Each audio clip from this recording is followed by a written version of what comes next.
The Paperclip Murders, Chapter 9. If Trees Could Kill.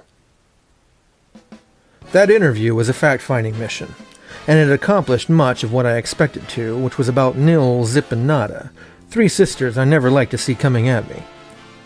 I had grilled Mary, whose last name wasn't contrary, about Hennessy and Brock, and got the usual answers. They were fine bosses, treated everyone reasonably, didn't have any conflicts with anyone that she knew about.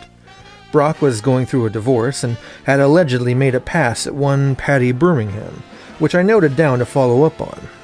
Hennessy was a bit of a drinker and reportedly kept a bottle of scotch in his desk. I noted to follow that up too, because a great detective always follows on his clues, no matter how much liquor might get in the way.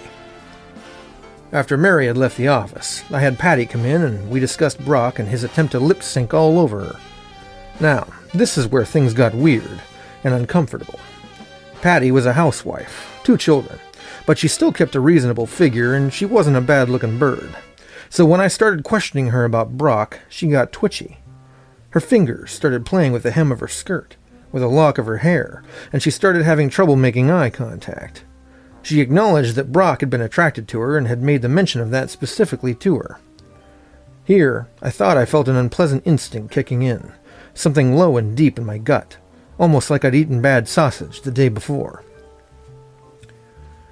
"Mrs. Birmingham," I asked, giving a pregnancy to the pause and made it look like we could be having twins. "Did Mr. Brock ever corner you?" Something in her face went all concrete, like the way people sometimes do, right before they shatter into little weepy bits. I only had time to mutter a strangled "God help me," before the woman completely melted down in the chair. One moment she was a bona fide member of the working class, with the ability to vote and earn a fair day's wages, and the next she was a sobbing banshee of a woman. Woodchuck came flying into the office like it was free drink at the pub day, and as he tried calming her down and gave me something akin to an accusatory glare, she crawled into a corner. Sometimes, friends and neighbors, sometimes I hate my job, because I can't just let someone crawl into a corner, not when their reaction is so explosive. So I had to go after her, attempting to ask her the hard questions over her bawling and Woodchuck sputtering, and it started to sound like we were drowning cats at the boat races.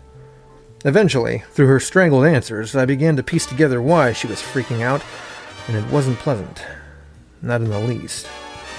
There are times that I'm ashamed of being the gender that I am, and when I hear of men taking advantage of a peach like that, it makes me boil inside. And the trouble was compounded here because it wasn't just Brock that had cornered her, not if she was to be believed. It was Hennessy, too. And now, ladies and gents, we finally had a motive.